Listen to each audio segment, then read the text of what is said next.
The McElroy brothers are not experts, and their advice should never be followed. Travis insists he's a sexpert, but if there's a degree on his wall, I haven't seen it. Also, this show isn't for kids, which I mention only so the babies out there will know how cool they are for listening. What's up, you cool baby? It's familiar, but not too familiar, but not too not familiar. It's a new craze. Hey, good girls, do you wanna just say, hey, I wanna? Just say, hey, I wanna. Hello, everybody, and welcome to My Brother, and Me, an advice show for the modern era. I'm your oldest brother, Justin Tyler McElroy. I'm your middlest brother, Travis Patrick McElroy. I'm your sweet baby brother, Griffin Penelope McElroy. Justin, you were just telling us before we started recording, and you expressed some hesitance to actually want to talk about this on the program. It's not funny. That you have just purchased a new vehicle, and I think there's a lot of legs here. I hope there's not a lot of legs on the car, Griffin. It could be a fucking My Neighbor Totoro cat bus, but no, it's probably a four-wheeled vehicle car. Mm-hmm. And I just wanted to sort of dive into like the decision, because I know you're such a gearbox. Yeah. And I know that you like really like to get into these vehicles and like really inspect them bumper to bumper guarantee and like go over all the parts and like try and maximize the efficiency. See how the parts go. Yeah, upgradability, being able to put some turbo in there is huge to me. Usually you want to make sure that it's got room for turbo, because you buy a car and the trunk's all full of parts already. You don't have room for turbo. Where's the NOx go? Where's the NOS? The NOS. So walk me through sort of the decision-making process that you went through that led you down the winding road to your new whip.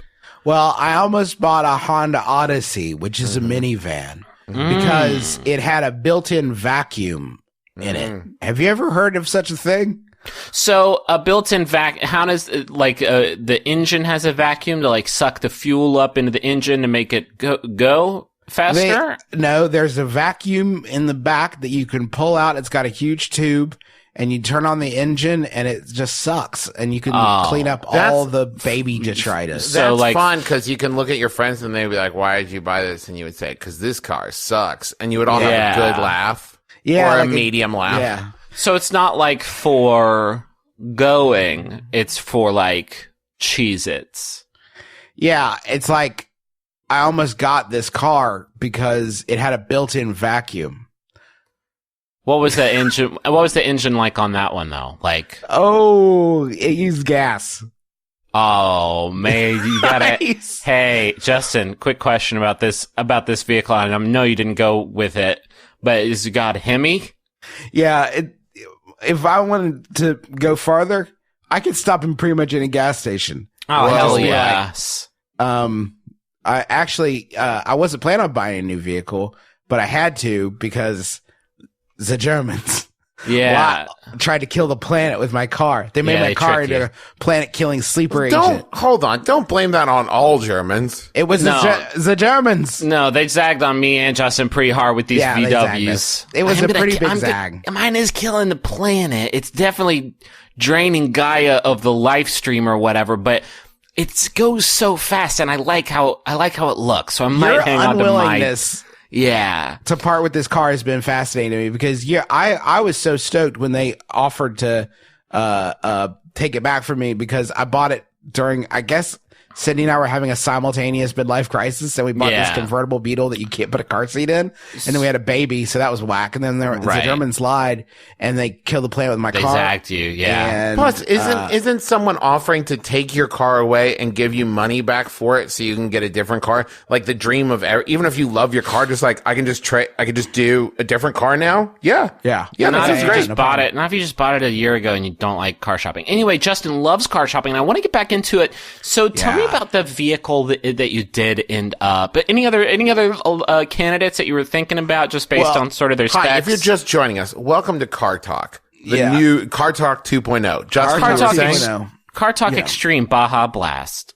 So basically, I was thinking also about a Kia Sorento. Now that's a very fuckable ride.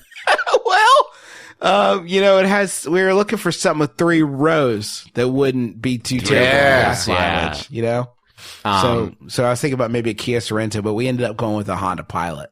What's the spoiler like on that?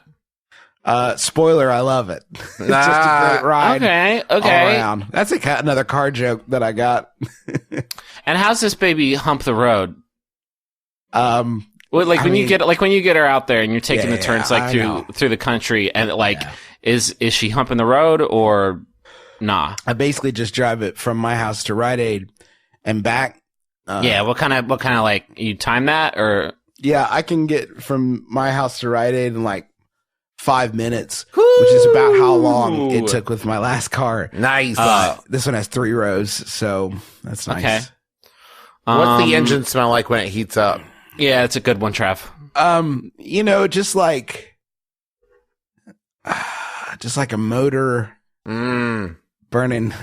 Head out on the highway, Do you want me to say freedom? I mean, it's just a Honda Pilot. Gas-wise, we talking diesel or are we talking about that regular tan stuff? Or old French fry stuff? Yeah. I'm never buying a diesel car again. Nobody sells diesel. Never buying that again. And I'm sorry the Germans tricked me into killing the planet with diesel. Sorry, but diesel's good for the planet.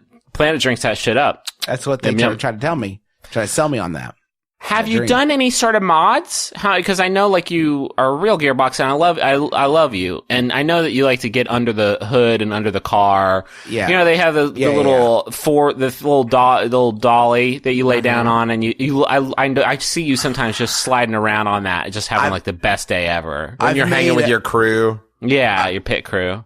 Yeah, I have made a couple of additions in there. Oh, nice. One of the things was it didn't have. Well, my garage door opener wasn't clipped to the. Oh, you did the thing. Little salvage job from the last whip, and that's going to pick you up 2 or 3 miles per hour just right there. Yeah, and then also it didn't have any disc in the. And the tires, those are called rims. There was no disc in the Blu-ray player, and then I swapped that, not having a disc out with Peppa Pig, Muddy Puddles, and other stories. Nice. Oh, nice, DVD, dude. Sick. So I did that swap. And how does that tweak the torque? Pretty good? It's booming, actually. I can really feel it when they jump in those muddy puddles. I can feel it. The sound system, the tweeters and woofers and stuff are really booming on that. Now, Justin, when you're doing your illegal street racing, and you really hit the height of that Peppa Pig episode, do you feel like that's the boost you need to get you over that old finish line? Yeah. And just a second question to add on to that. Is it also the closest that you feel to seeing God's face? Yeah. Sometimes I confuse the voice of Daddy Pig with the voice of God because they've both got very low rumbles. Just when you're in that speed zone, speed zone, in the thrill of the when you're transcending. When you're transcending. I would actually like to mention that I had to do a pretty sad. This is pretty savage, actually. I had to bring back the car, the Beetle, and I had to walk through the dealership, and they had already closed, and they were just sitting around because this is when my appointment was. They were all sitting around, just chatting, and they asked me how they could help me, and I had to tell them I'm here to sell back my car to you, take this car from me. And they looked very downtrodden and kind of dejected. And the Honda dealership is actually on the same lot. So I just walked out the door and walked over to the other place. Just waving a wad of cash in front of you. Hey, listen, these suckers just bought back my Beetle.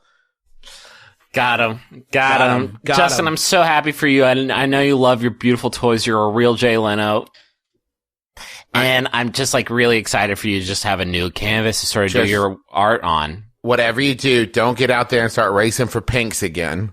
Yeah. One thing that is hard is if my garage door is open and I try to open the back of the car, there's not enough room. So I gotta close. So I'm gonna have to mod either the garage door. So now you're hoping that there's a secret planet killing device inside of this car so that you can fix this mistake you've made. Yeah, This is a big whiff. I'm gonna have to try again. That's not a bad car shopping technique. I'm not looking for city versus highway miles per gallon. I'm not looking for, any kind of aesthetic. I'm looking for the car that secretly has a device inside of it that is killing the planet so that in like a year or so I can get another free new whip. Yeah, the only MPGs I care about is mendacity per gallon. I just I want to know how many lies you can stuff in there. So when I uncover the lot, when some enterprising gearhead like myself discovers the lies that you hid in your car, it's like leasing. It's licing. It's just like, you find cars with lies in them. It's fleecing. Fleecing. There we go. There we found it. Can we please do a show? I warned you guys it wouldn't be Dude, no, funny. you did good, and it was funny, and I loved was it. good. Justin. I'm a pretty practical car shopper at this point. Like I had my fun with my 1982 Malibu and my 1992 Cutlass Sierra. I had fun with that Cutlass Sierra that the brakes didn't work in. I had a lot of fun with my Kia Sophia and my Kia Sportage. Listen, I've had my fun, my fun cars, and now I'm ready my Subaru Outback. Now I'm just ready to like settle down with a little more grown up ride. How about some questions? I've wasted my youth. Yeah. Hey, brothers. I recently started up a band with a couple of friends of mine. I'm the lead singer / guitarist / songwriter. Problem is, our bassist isn't very good. I see where this is going. The answer is yes. I will take the job. And here, let me give you a sample. Hi, sorry, are you finished? No, hold on. Let him finish.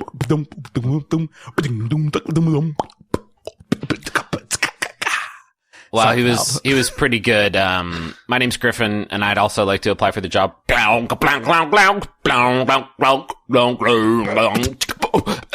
I would also like to throw my hat in the ring, please. Bass. You've got a sound we've never heard before. We must have you. Thank you very much. $1 million. The actual problem is, what's worse is he frequently argues with me about how our songs, which I wrote, should sound. Oh my God. I try my best to take his opinion into account, but most of the time his take on a song is flat out bad. I feel really bad kicking him out. How can I deal with this without breaking up the band? And that's from Cacophonous in Canada. Liam, I love this Thunderwall song. Have you thought about doing it very, very fast? And maybe super happy. It was fast and happy, and also very loud electric guitars. It's whiny, isn't it? It's a little whiny, isn't it? I think, what if it was much faster, like 210 BPM?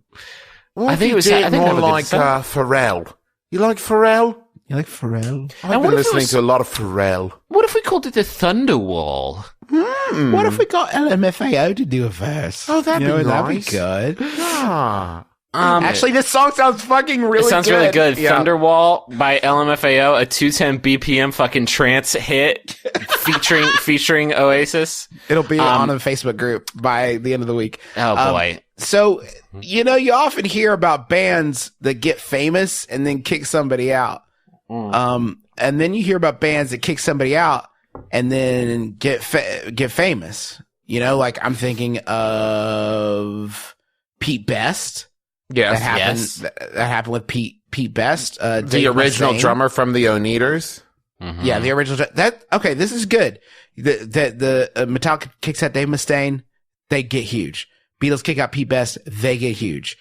Oneaters kick out the original drummer, they get huge. I'm thinking maybe this guy, from where he's not very good at it and causing discord, thank you, within the band. Maybe if you kick him out, the band would be better. Maybe. Yeah. And you would get famous He's right the away. catalyst. This is such a precarious situation because you are the songwriter, lead singer, head of the band, right? But you don't want to come off as a complete prick, right? And I get that. And I think you do have to walk a pretty delicate line here. Now, on the other side of things, where the fuck does this bassist get off? Mm-hmm. Where the fuck does this bassist get off? I love a good bassist. I mean, shit. Some of my favorites are very important to me, but I'm going to keep them a secret. But where that's not what a bassist do though. McCartney was a bassist, right? And Beatles, I guess he probably had a few things to say. Or was that Harrison? No. McCartney had it. I'm sorry, I have to stop you guys. I'm very uncomfortable right now because you're both just kind of like casually endorsing bassism. Oh, Jesus. Okay, come on. Thank you. Hi, everybody. It's Travis McElroy here. I would like to jump in now and say a thing. I'm quitting the show and doing my own spin-off of MBMBaM. It's just me saying bad puns. It's called Believe It or Not, I'm Doing My Best. With Pete Best. With Pete Best. With Travis McElroy and Pete Best. Boy, we just couldn't get it together, could we? Nope. And look how much more successful everybody else is doing now. I've never formed a band before. I have no idea what goes into it. But what's the pre-pro before you let somebody into a band like this that you only later find out like, oh, you're not good at music. Whoops. Like, isn't that a thing that you should find out Travis, pre-forming? I want you to Imagineer something for me, okay? You're you, okay? And you're doing, somebody's like, I know a cool bassist. You're like, okay, great. And he gets up and you're like, show me what you got. And he's like, blum, blum, blum, blum, blum, blum. And you're like, okay, cool. That sounds like you got it. Like, there's no way to tell if he's good at it or not. Oh, wait, you're saying there's no way to tell if a bassist is good? Yeah, you can't tell if a bassist is good or not. Well. Sorry. Join us in 2020 when we have to do a bass arts thing where we pay $500 to bassists to make up for everything we've said about them in the past. No, I love a fucking fresh bass line. Like, there's some good... You're saying there's no way to tell if a bassist is good at... What are you talking about? I know who good bassists are. They do like Flea. He's good. Okay.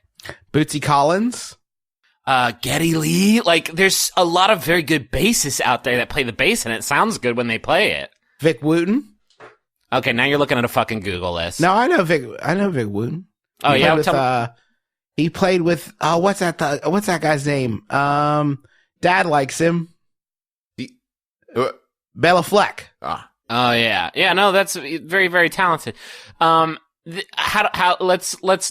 digging ourselves a bassist hole, and I want to get out of it. I'm just kidding. I'm doing like old jokes about bassists. I know that you all have had it rough, and I'm sorry about piling on here. I don't mean it, and I don't want to hear from you. More importantly, and I can't stress it enough. I don't want to be educated. Okay, please. I've learned so much and grown so much. I can afford to write off this group of people. No, that's not. You already have that group of people, and it's jugglers. You don't get a second slot. But please don't educate. I don't want to know.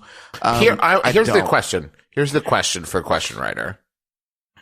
Because you really have to take a long, hard look in the mirror and decide, do you think that this band is going to go somewhere, or is this a fun, like, we get together on the weekends, maybe 3 times a month if we can swing it and make the schedule work, play some songs together, drink some beers, and then we usually end up playing Mario Kart kind of thing. Because if it's that second one, it's going to be fine. Just like breathe deep and like listen to their shitty suggestions and then just go on with whatever.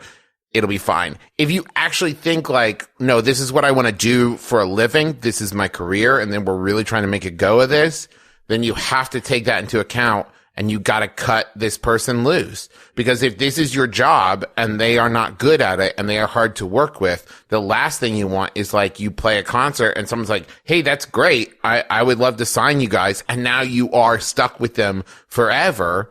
And like, that is what tears your band apart in 2 years because you can't stand one member of it. It's funny. One of the things that you, like when you're creating something, one of the things that I have learned, and this, I've discovered like why some people who are actually celebrities, I think, get the reputation of being like hard to work with. I think, because I think when you're creating something and it's a collaborative thing, especially like if you're writing the songs and creating that stuff, you think about your own stuff probably 50 to 100 times more than other people think about it. But when you're working on it together, they want to have equal say in it. And I think that it's okay if you're creating something and you have like an idea of what you want to create. I think it's okay for you to relax some of the like social convention of like how people normally like interact. I don't think it's inconsiderate, I guess is what I'm saying, or inhumane to have a creative vision and want people who are going to like support it and help you realize it rather than try to fight you at every corner. That's not to say that, you know, something can't be gained through conflict, because I think that the creative work is filled with stories like that. But I do think that if it's not gelling with this person and you're serious about this, then, you know, it's not like, it's like, it's a professional setting, you know, they're not working for the project that you're doing. And I don't think you should feel bad about making that clear. Kick them the fuck out, and maybe you'll be doing them a favor, and they'll be like Pete Best, who started a band called the Better Beatles, and they were better. They did White Album 2. We did it better this time. 2 Revolvers. Do you remember that album? Do you remember 2 Revolvers? That's the one that's better than Revolver? Yeah, because they had 2 guns the whole time. I hope Paul McCartney never dies. Obviously. But I think... Full stop. Full stop. I want to make that clear up front. But I think we all know deep down he will die before Ringo Starr does. Like, I think we're all pretty clear about that happening. I just hope... He will win the Tontine. Yeah. I just hope, and that Tontine is this. I just hope that Ringo Starr has the guts to do a solo tour marketed as a Beatles reunion tour. I just want that. And here's the thing.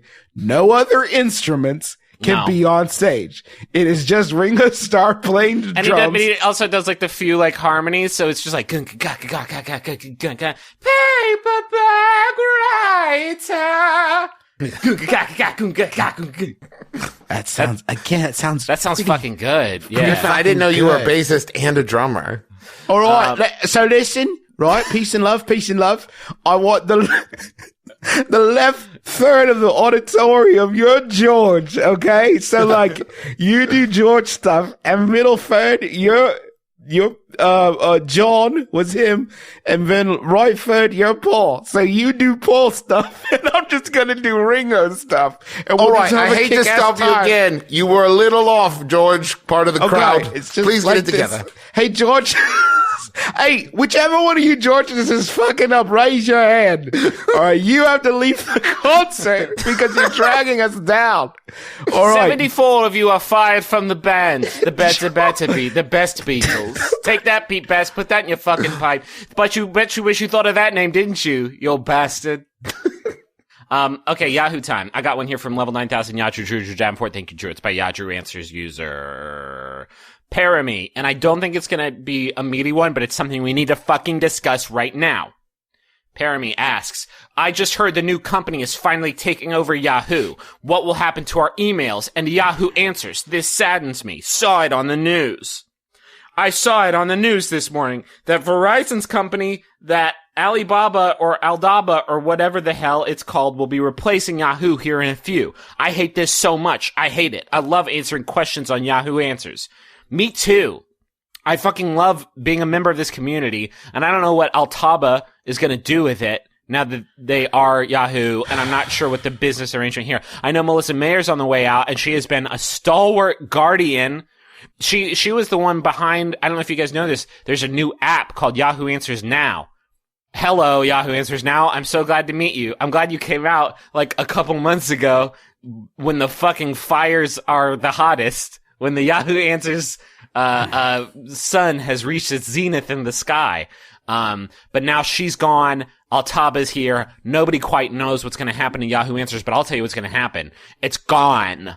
It's gone. It's going to die and be gone. And then this podcast is going to die and be gone. You can't just turn off a website, Griffin. Sorry? You can't just stop a website.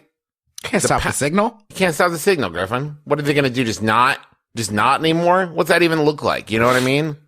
Yeah, I guess they've already uploaded all the data to the web. It's not like a building you can tear down. They're not going to like close their doors. Let's really think about this though.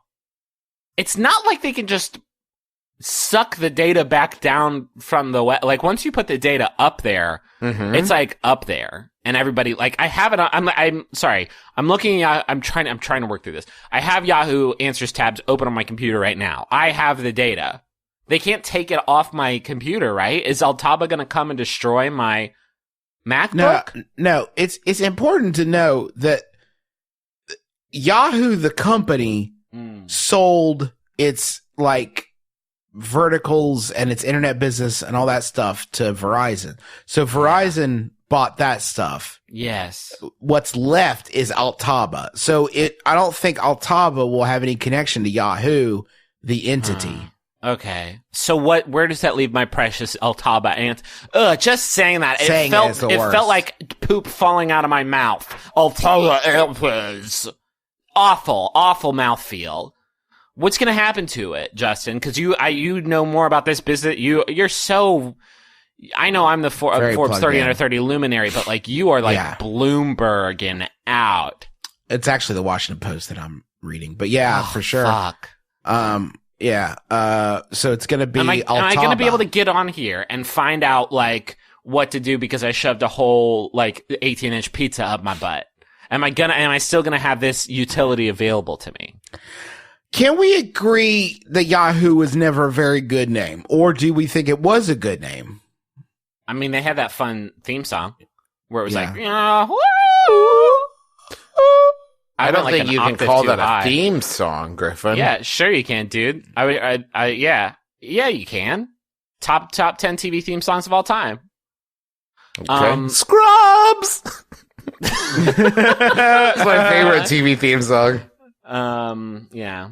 So I'm just really worried. I know there's not much to talk about here and there's a lot of uncertainty in the air, but like, I didn't want like the next episode of MBMBaM to be like, and here's an Altaba Answers and there's no groundwork for it, you know?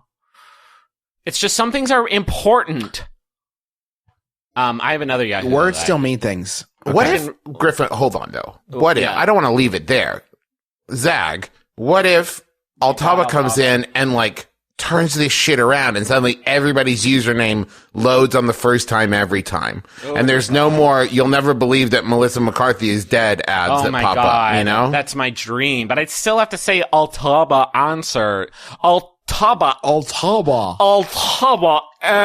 Ours. I feel like an asshole just saying it. Answers. No, then it's no. Alt.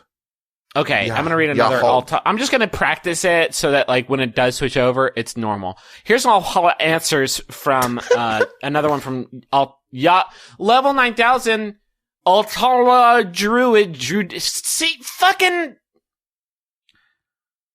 Drew Davenport. Thank you. It's from the Nikki Bella who asks. I don't think this is the wrestler woman, but she asks. Is Ronald McDonald a virgin or did he lose his virginity? This is the stuff that, like, I don't want to be gone. It can't be gone. I don't know that, Griffin. I want, but if he did, it was with Wendy. All right. Do we finally go too deep for you, Travis? Maybe. Now, this might be, Was it with Wendy or was it with the Taco Bell dog? No, it was with... Here's my question, you guys. Maybe it's with the Burger King. Hello. Do you think that this is why there have been different iterations of Ronald McDonald over the year that when he gives away his treasure, his toy surprise, then they have to, like, he is then free to leave. And a new Ronald McDonald is brought in. Yeah. Like the Dread Pirate Roberts.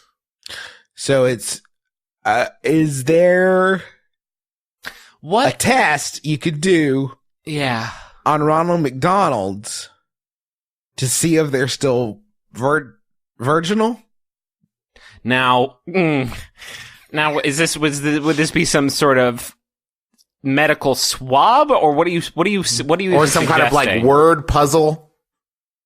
I think you could just ask him because I don't think he can lie. He cannot lie to a child. No, well, we'd need a child to ask him because he can't lie to a child. To ask him if he's had sex, and he can't lie to a child. No, absolutely not.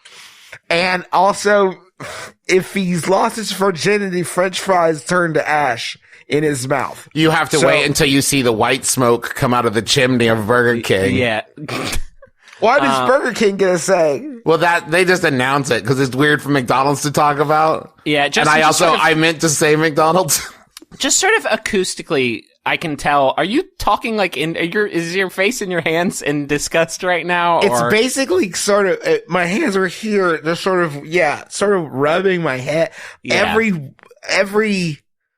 I'm just thinking about if we can come back from this. And Yeah. I don't So- think, I mean, with the McDonald's sponsorship is out. I think we can all agree that now that ship has sailed, correct? I mean, I'm fine with that. I'm scrupled. Me and fucking Morgan Spurlock hanging out all the time. If that fool sees me with a big and tasty in my gob, he'll cut me off. He will think you're eating a 5-year-old hamburger, which would be a bit, that would be. What if McDonald's, though, turnoff. the ad campaign for 2017 was, he did it. And I'm not saying in the commercial we have to see Ronald McDonald making love. I'm just saying, like the new commercial is that same Ronald McDonald. Do you believe in magic, man? But now he's wearing like some fucking cool blue jeans, and he's just like walking down the street all smooth. His hair's like, slicked "Bub, bub," back, and it's he's like, wearing some real cool Warby Parker shades. yeah, and it's like ba, he did it. I want to Call me Ron now. I'm Ron now. I made love. I want to paint the ad for you. Allow me to paint this picture. Yeah. We lights up on a sad little, probably 7-year-old boy sitting on a bench outside of Mickey D's, and he's like obviously downtrodden. He's wearing a medal that says second place in soccer, and he's obviously Wait, the medal says second place in soccer. Can you please not interrupt me while I'm doing my ad? The medal says second place in soccer. Okay. And then you hear like boom, boom, boom, boom, and Ron McDonald sits down next to Ron him. McDon. He pops his collar and he's like, "Hey kid, you having a rough day?" And the kid's like, "Yeah, I guess you could say that, Ron." And Ron says, "Well, I know just the thing that could turn that around." And the kid's like, "Burgers and fries from McDonald's?" And Ron says, yeah, that could work too, I guess." And then he gets up As he lowers his shade and looks right at the camera, freeze frame. Uh-huh. And then the new tagline that he says direct to the camera is, "McDonald's, it's what kids have to do to feel good." Then he puts his sunglasses. And then like it fades to black. And then the lights come back up and he's still got his sunglasses down. And he's like, "But not adults, if you know what I mean." And he winks and then blackout. And then the lights come back up. And he's still got his sunglasses down. And he says, "I mean, have sex. I did it." I did it. Okay, You could too. Now read my new book. Let me fucking paint you a new ad picture, okay? Okay. It's the Jack in the Box man, and he's doing his fucking bullshit, right? He's like dressed up as a fucking cowboy. He's advertising a new meal where you can get 4 tacos and a stank burger and a big old plate of spaghetti, all for $1. And he's like doing his like funny bit, and everybody's like having a good time laughing. And who's that driving down the street in a big stretch limo? Well, the back window rolls down, and you see just like a sweaty Ron, and he's not wearing a shirt, and he just looks at the Jack in the Box man kind of condescendingly, and you can tell that he's like making love in there, and then like the window rolls up, and it drives up, and then it's ba ba ba ba ba, he's doing it, and it's not a Jack in the Box commercial anymore. So McDonald's buys the commercial out from underneath them. Yes. Or another one could be the fucking creepy Burger King is like peering through a window, and who's in that window? It's a mid-coitus Ron. And you don't see him. You never see him, but you hear sort of some squeaking and some low moaning.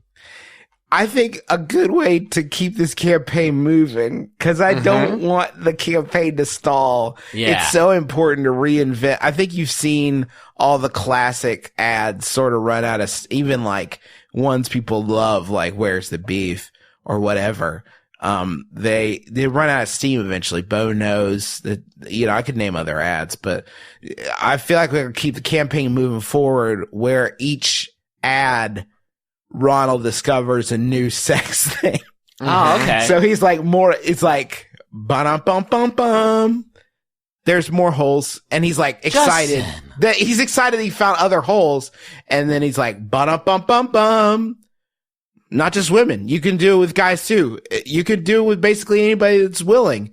Bow, bow. And like in every commercial, he finds a new sex thing that he's excited about, is what I'm saying. And then the last commercial, he has to learn to love himself. Exactly. By which I mean masturbation. I could have just been doing this the whole time. I could have done this the whole time. All right. So that was that one. That was that bit. So that bit is that was what you heard earlier was the end of it. That was the end of it. This is after it. This is after it, and I hope you all another classic bit in the books. But we're done. Let's go to the money zone. Come on, let's go. Come on, get in the car. We're going.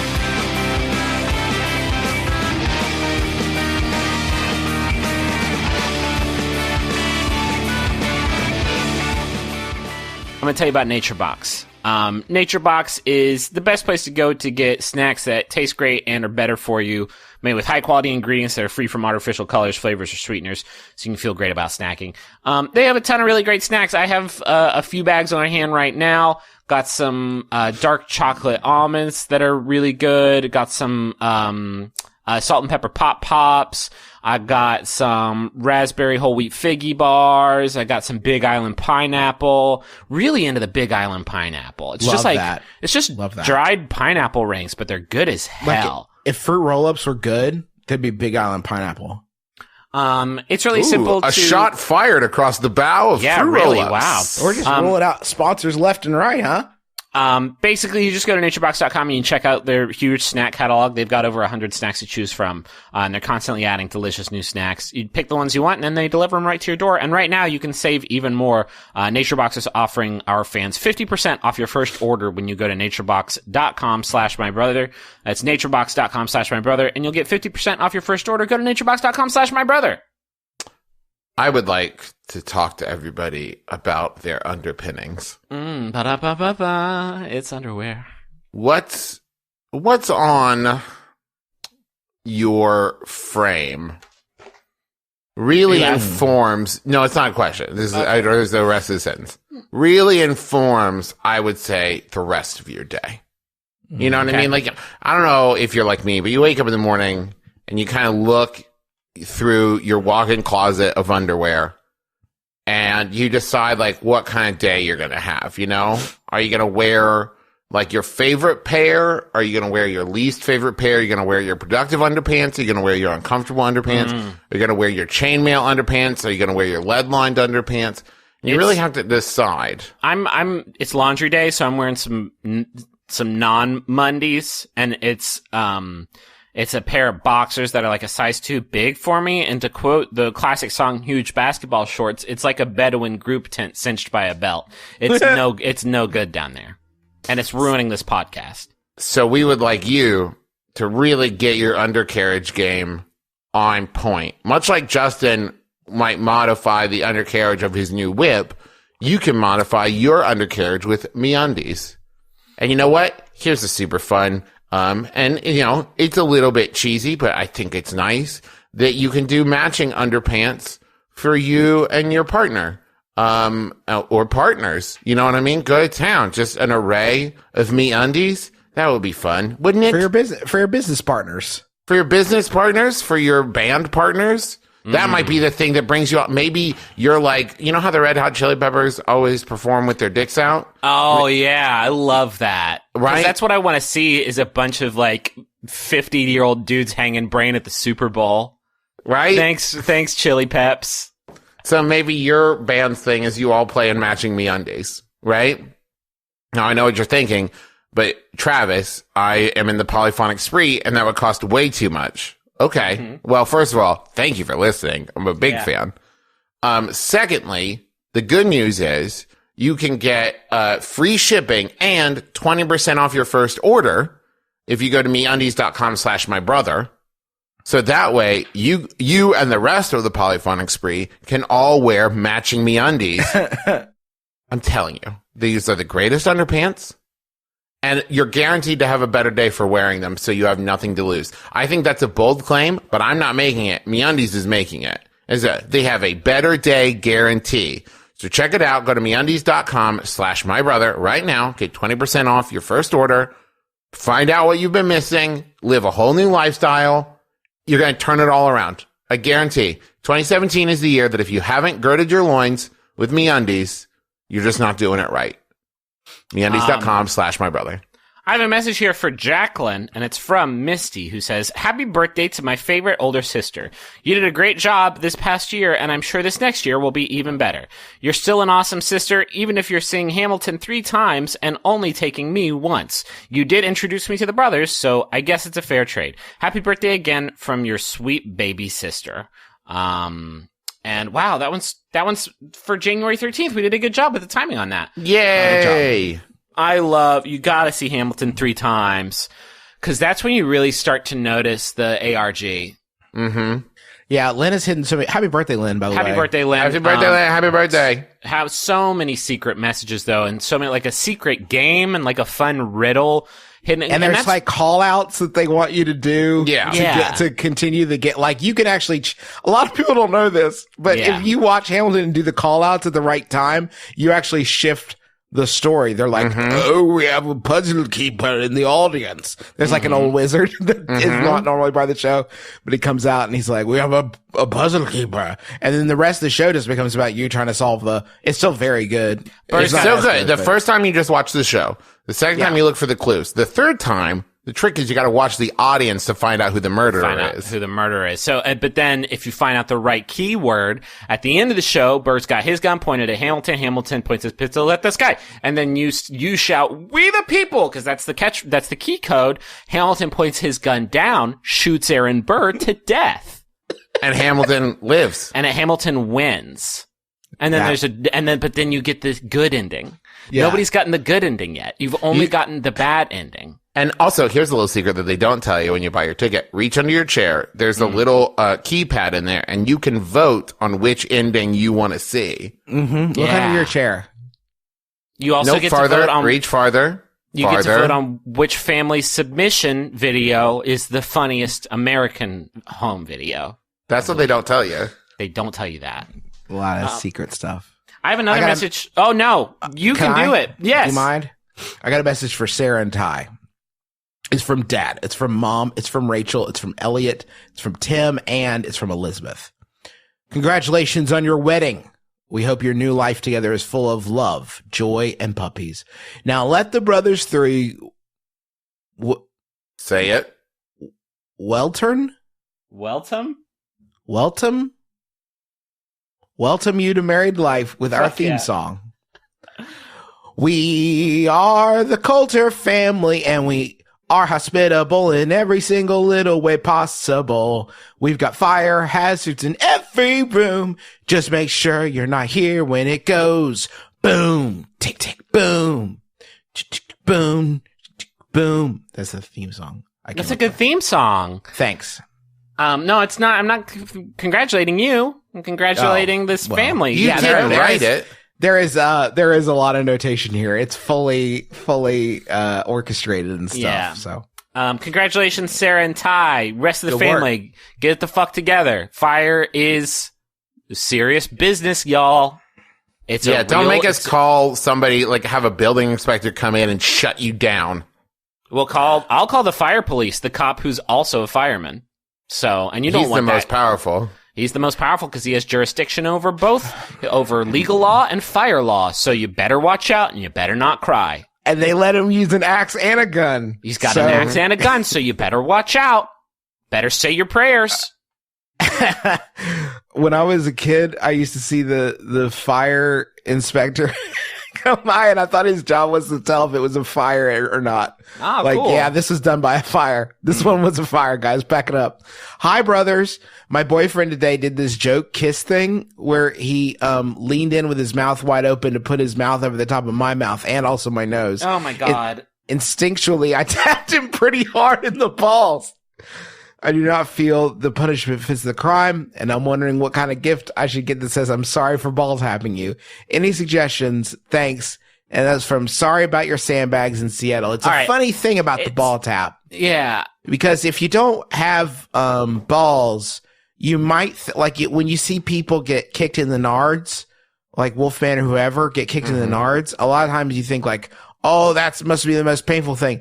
It's actually the tap is worse. The tap is worse. The worst ball pain, I think, is when you're wrapping up an extension cord and you're not taking great care. And you're not wearing pants. I hear a laugh of recognition.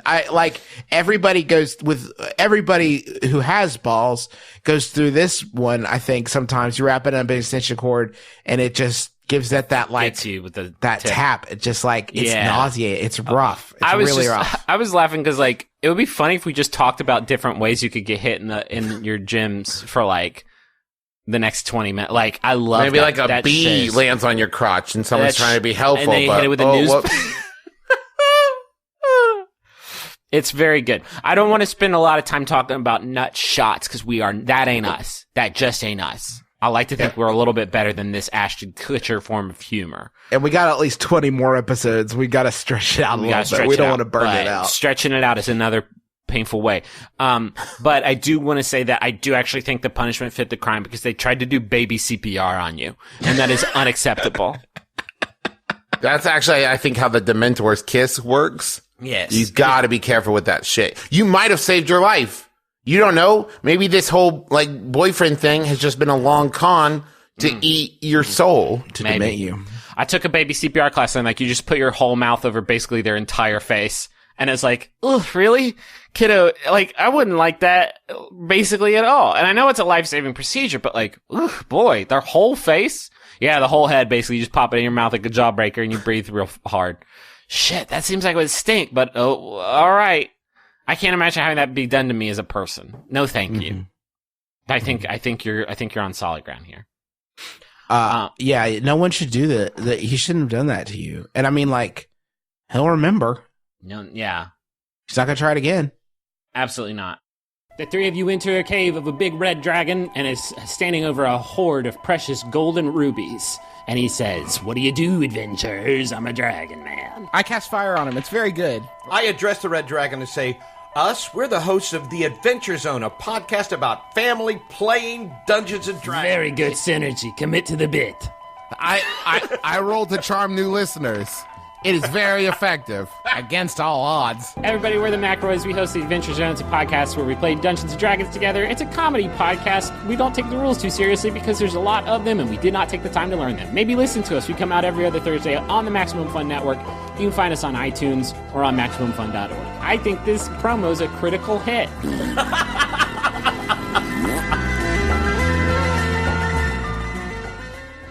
I have a Yahoo real quick here I could do. Okay. It's from Altaba Answers user Drew Davenport. It's from Altaba's own Drew Davenport. That's his new name, Altaba's own. It's from Altaba user Hominy Domini, who asks, "Do you know some movie, cartoon, or book with same style of monkey bone?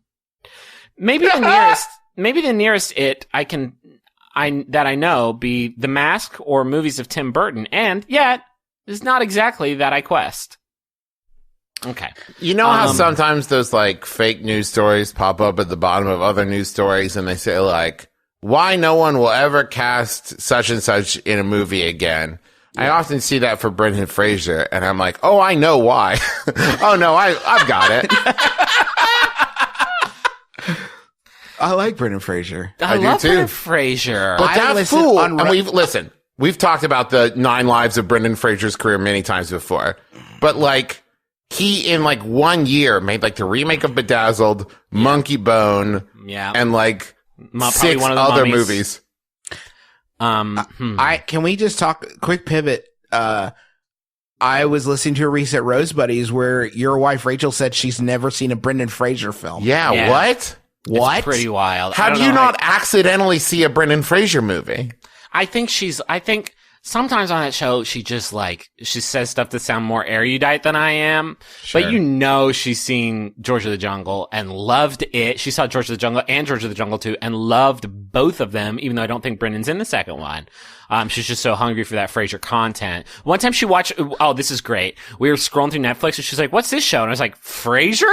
And she was like, yeah, let's watch it. And she was like, where's Brendan? The whole time. And I was like, he's not in this He's one. not in that one. It's Kelsey in this one. How do you not at least see Encino Man? I mean, we Weave can't. in the Juice? I know, yeah. Love Brendan Fraser. What the fuck were we talking about? Monkey Bone, is there, so it's like a recommendation. We can do like a Netflix recommendation, how, you watch one documentary on like how grains are harvested in Turkey or something like that. And it's like, here's 100 more grain movies. Oh, and it's I've got it. I don't know. I've got it, Griffin. I've got it. Oh, I've okay. got it. You like Monkey Bone, I love Monkey Bone. Must love Monkey Bone. then you might like Cool World. Cool World is very Monkey Bone. Oh, Yeah. man. Cool World on the SNES. Love that. You control Jack, the character from Cool World, and you're just like doing it. Was Brad Right? Pitt in Cool World? Brad Pitt Yeah, he was was. Cool World. Yeah. he was Cool World. Whoa! I loved the Monkey Bone game on the JNES.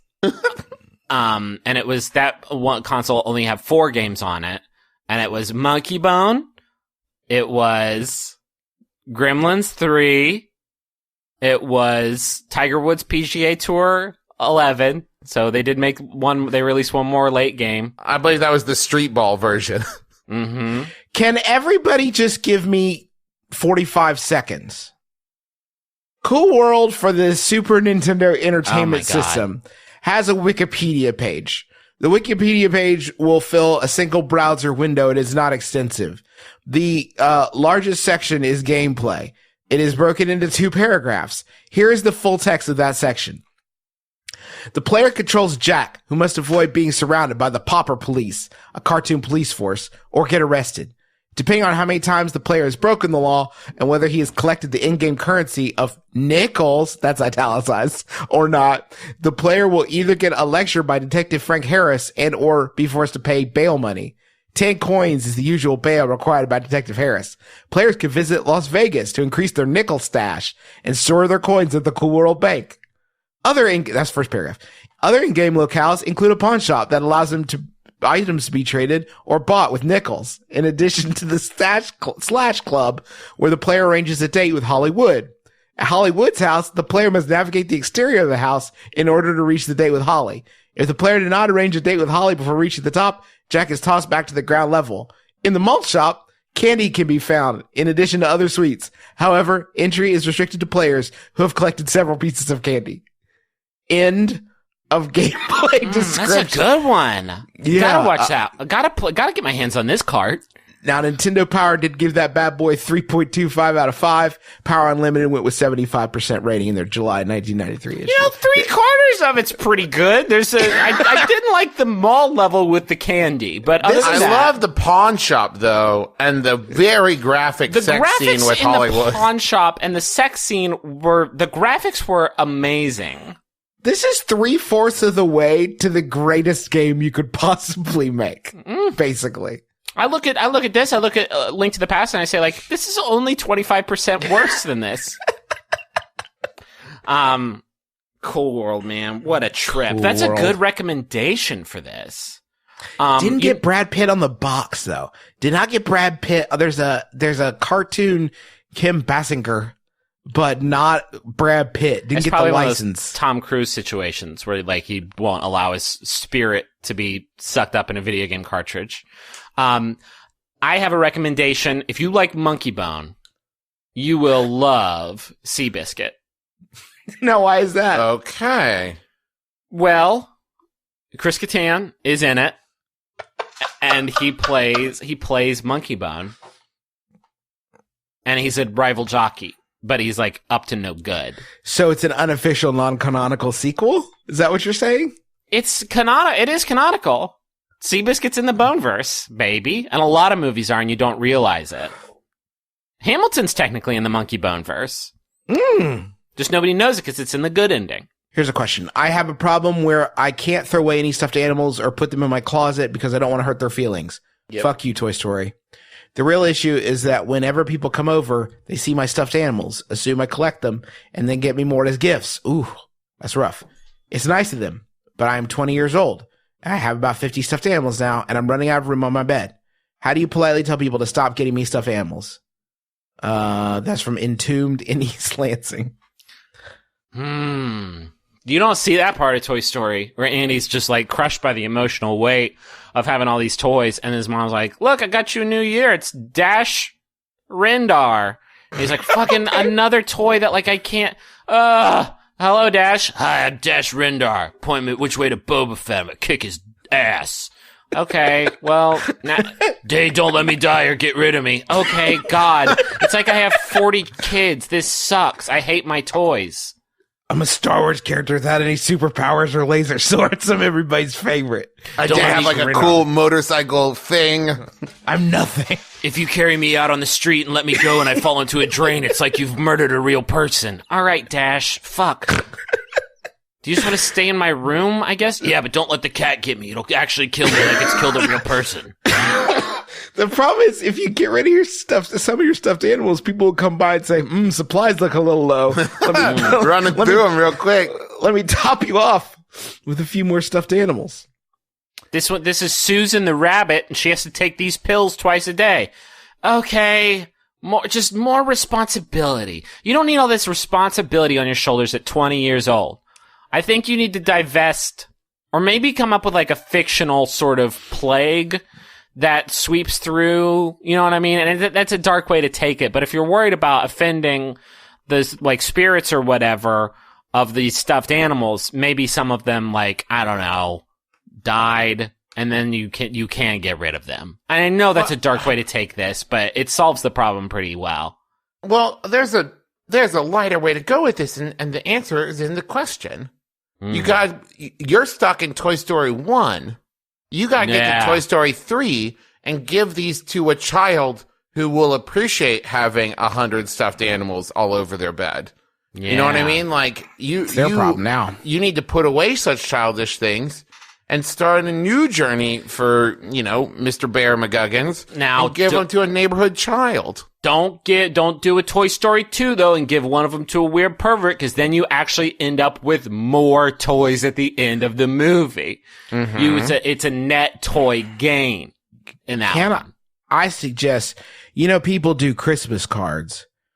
I would like to suggest a new kind of card that you can send out to everybody. Like, people use Christmas cards to update people with like their life scenario or whatever.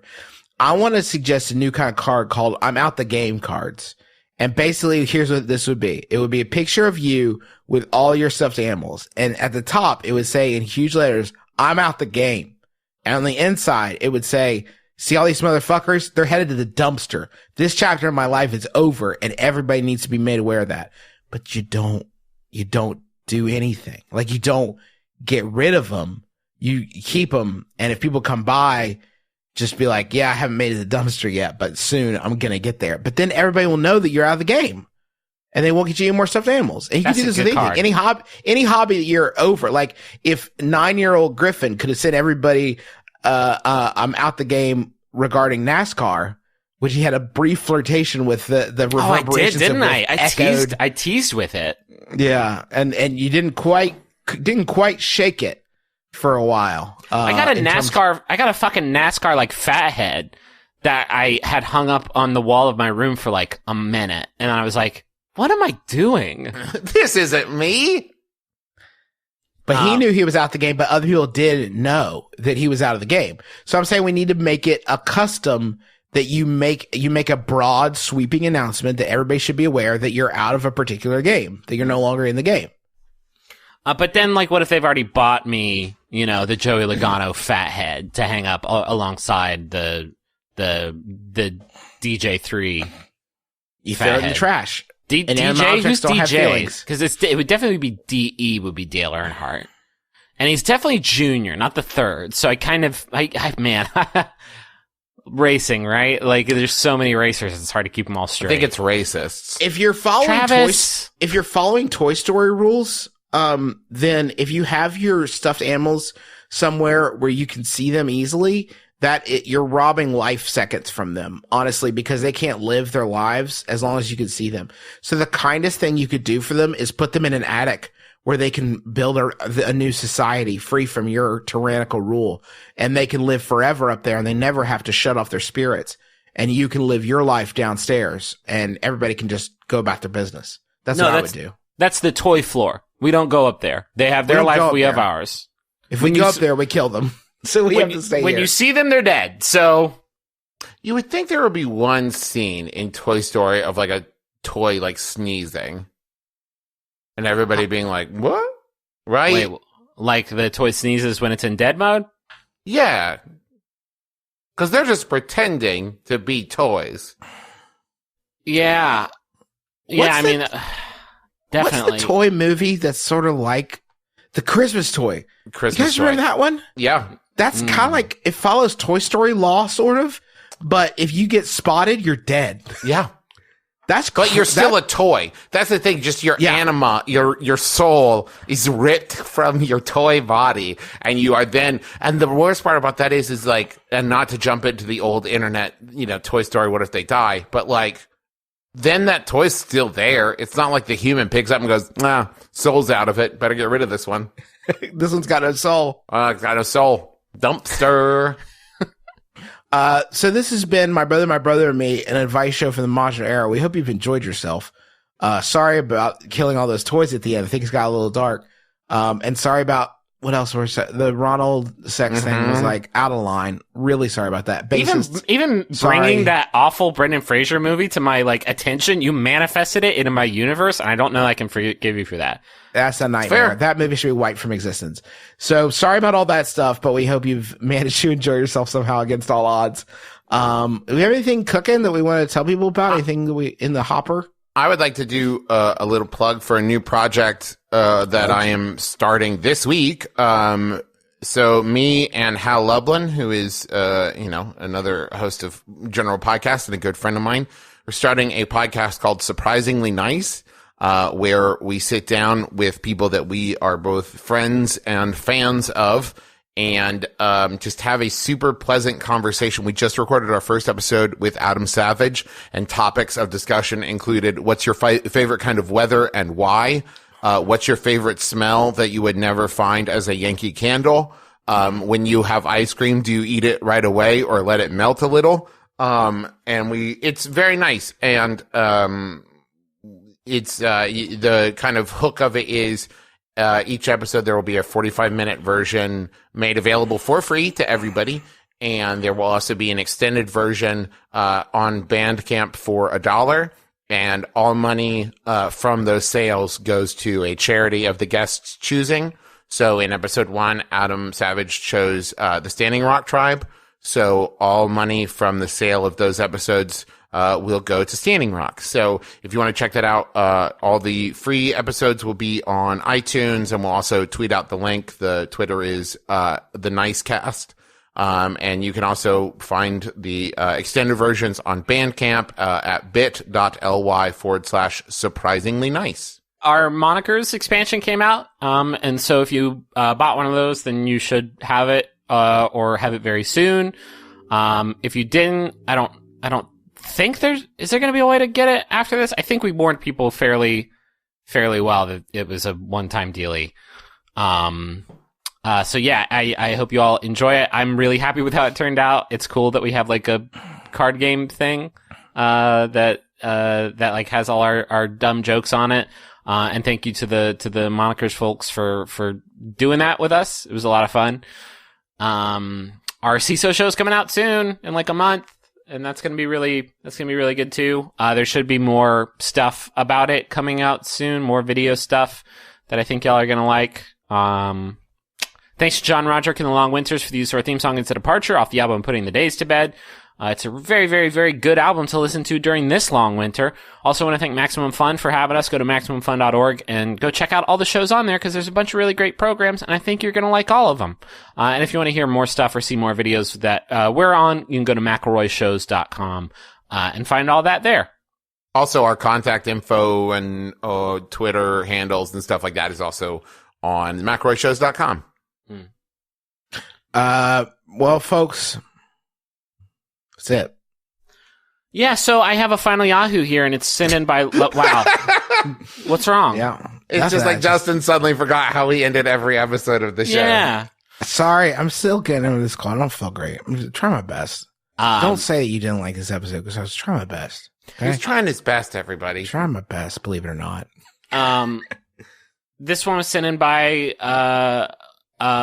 man, a lot of people sent in some really good ones this week, but this closer was sent in by level 9000 Altaba user Drew Davenport. Sorry, is that the hat trick? Yep. Yeah. Damn. Thank you, Drew. It's from Altaba Answers user Brian, who asks, what hookah tobacco smells like sex or a sexy woman? My name is Justin McElroy. I'm Travis McElroy. I'm Griffin McElroy. This has been my brother, and me. Kiss your dad square on the lips.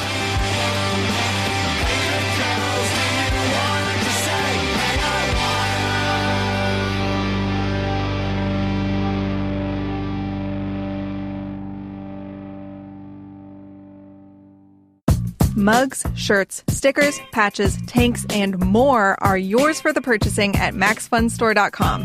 Hey, you already love the podcasts, so why not take this to the next level and outfit your home and bod with our merch? MaxFunStore.com. Because if you have to wear a shirt, it should be one of ours. MaximumFun.org. Comedy and culture. Artist owned. Listener supported.